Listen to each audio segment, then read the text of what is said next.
look into for next time. Yep. All right, we are just going to go ahead and get into it. Hello, everybody, and welcome to the next exciting episode of this, our blessed Daemon Machina. As always, I'm your host and DM, Lack the Watcher, and with me tonight are my wonderful guests and wonderful spectator. From the top, we've got Evan and Carly. We've got our Dastin and Estrid. Hello. It can be so hard to remember because you two aren't supposed to be a pair in the campaign. So... No, like in the RP servers where Estrid and Benedict are from, it's so funny because in that Evan and Leah are in a relationship. Oh, that's funny. Wife swapped.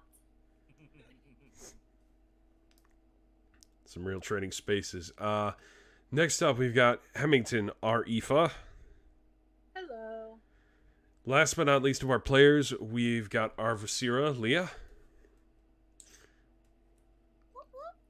Whoop, whoop. And as a spectator, we've got Bluefeast. Heyo. All right, so before we get started, does anyone have any announcements? Shockingly, no.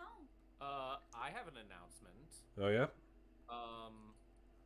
Carly and I will be doing our first possible. I didn't know if you wanted to say that yet. Go for it. Oh, actually, you know what? No, I'm gonna hold it back. Uh-oh. Okay. I'll post it in the server just for us. All right. Sure. No. Any other announcements? Actual announcements? Sorry. It's okay. I mean, I've got a couple. I already talked about this in your last game, Evan, but I've been made YouTube partner. Yes, So- I do remember that. Congrats, still. Whoop, whoop. Yes, Ooh, I still need to get my tax stuff so I can get that started.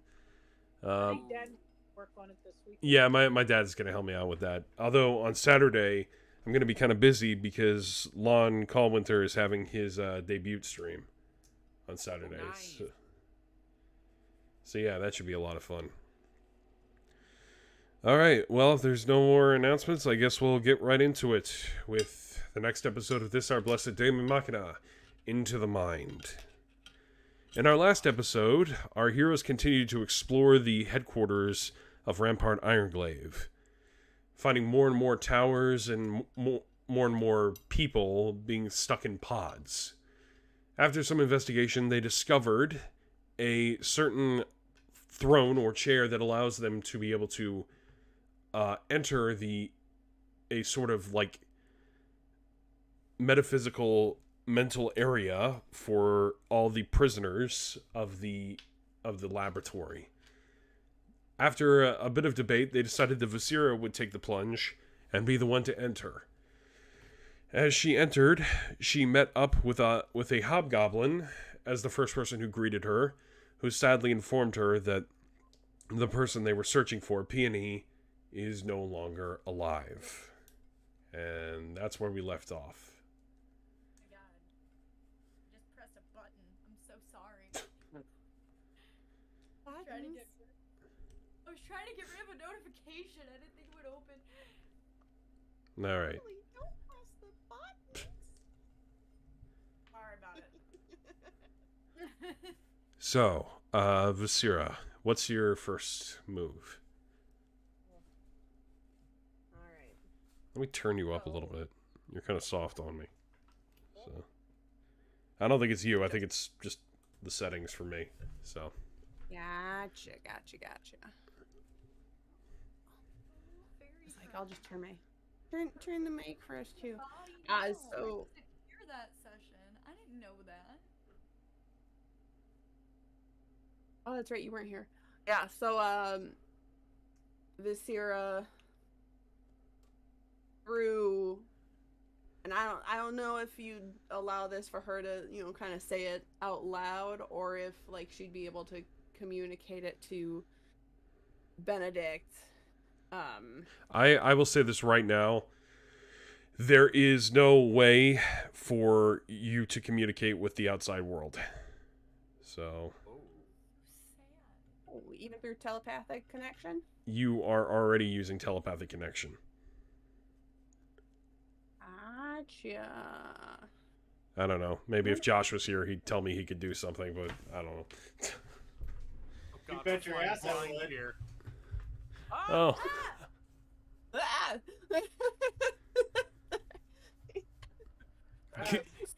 All right, Josh. Is there any way for Benedict to communicate with Viscera? We did make a telepathic connection prior to her jumping into the server, so I leave that up to you. I'm going to say that what she's doing now negates that. Not to be a jerk. fine. Not to be a jerk, just No. because. No, what the DM says goes, man. I Yeah. totally get it. Okay. Yep. All right. It'll come back when she leaves. So. I was gonna say you created the world, so you make the rules. I for just it. wandered on in, so either Leah can play Benedict. I'm still kind of feeling a bit under the weather, Sure. but literally, you said that right as I walked into the room Yeah. to grab something, so I was like, I shall answer. Fair enough. Fair enough. All right. So yeah. So Viscera will look at the hobgoblin, and she has a look of not. No, I wouldn't say like she doesn't look sad or angry or anything like that. She almost has a look of just more so curiosity. And she goes, "How do you know that?" Believe it or not, we have a bit of a. We are all sort of connected in our own way into this system. So when one of us dies, we do at least feel it.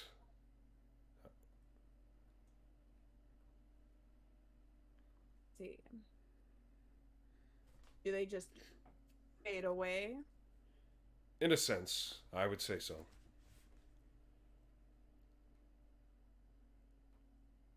In your time here, have you gotten any knowledge of what this, forgive me, DM, but I'm Yeah, trying to remember what Iron the name is. Glaive, Rampart Iron Glaive. Okay, yeah. I was like, I swear it's that, but at the same time, Yeah. I don't remember. So, okay, yeah. So, Viscera goes, do you have any knowledge of what Iron Glaive is trying to do here? Well, based on what I've gathered, it has something to do with using us as a conduit to create a synthetic sort of supernatural device.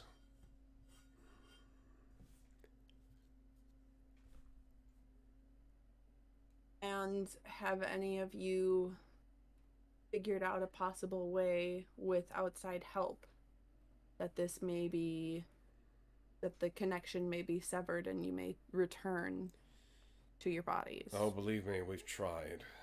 But Iron Glaive is very resourceful. With all of you being in here and him seemingly being the only one who has come in, I would have to wonder if there is a way for an outside source to extract. If there is, I probably would love to hear it. I'm not sure about everyone, but I certainly would. How long have you been here? Or do you not know time? It's hard to say. Yes, unfortunately, time moves a bit differently in here. Excuse me. But let me ask you, what is the year? Yeah, may I roll a history check to figure out Yes. what the year? Because your DM just kind of screwed himself because he doesn't remember what the year is. So. Alright, I do not have my physical dice, so I'll roll on D&D, and that is a 6. A 6? Well, it shouldn't be hard to know what year it is. I'll say that. for the sake, it feels weird to make a high like DC for to say what year it is. But we'll just say because you rolled a 6, you sort of sheepishly explain what year it is, and we won't give a hard number. I know I've given a hard number before, but I forgot what it was. And the hobgoblin looks at you and basically says, "Oh, God's above. At least 60 years I've been in here then."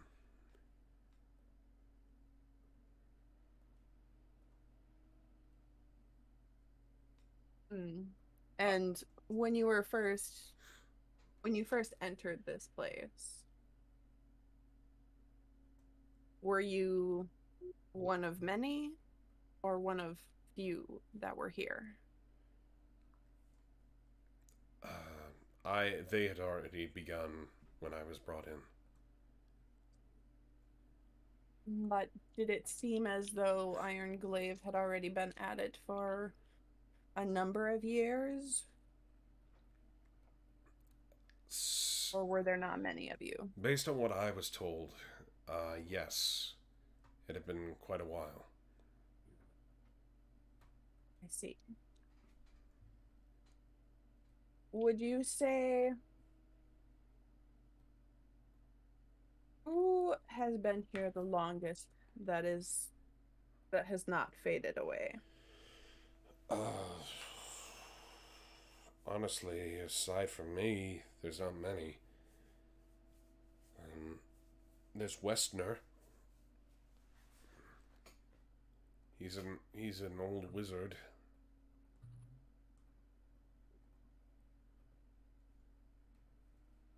Can you point me to him? I can take you to him. It's not exactly easy to give directions. Thank you.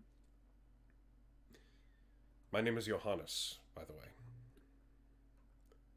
Johannes, it is nice to meet you. My name is Visira. Nice to meet you too, Visira. I hope we can benefit each other.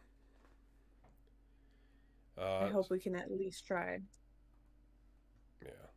So, Johannes kind of takes you down a pathway, and you basically get a good sense of the area. It's very ethereal where you are.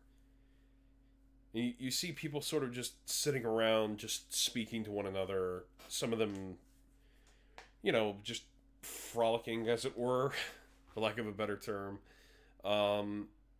All wearing sort of white clothing. It's very interesting. But you see all kinds. You see fairy, human, orc,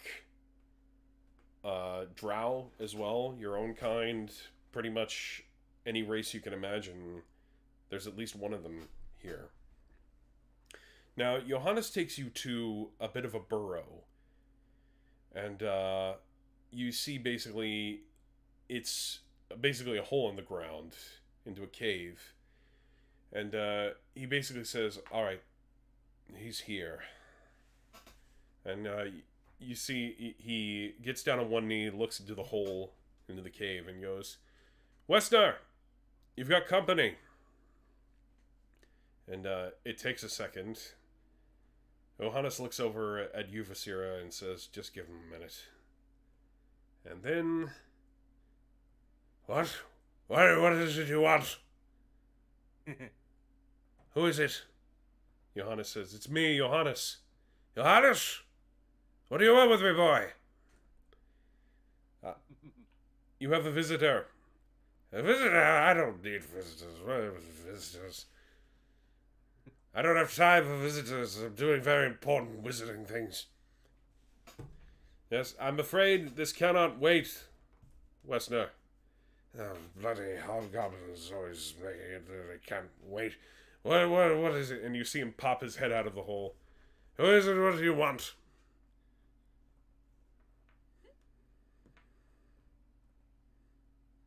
Oh, hello, wise one. "Wise one? Who's the wise one?" Well, I certainly hope one that is gifted in the magical arts and so learned as you must be with your years of practice. that I would be talking to a wise one. Who are you? My name is Visira, and I would like to help you out of this place, out of this prison. I would He- like to help all of you. He examines you up and down for a second, and he says, "You're always different. You're not like us."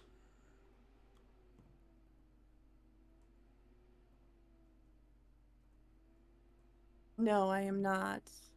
I am not trapped here like you are. I have entered to see if myself and my friends may be able to get you out. You see, we had a friend who was also trapped here, although sadly, she is no more, it would appear. Oh, dear. You're talking about the fairy, aren't you? Yes, she was eccentric, but she was part of our group. Ah, I see. She was one of Ironglave's lackeys, you know.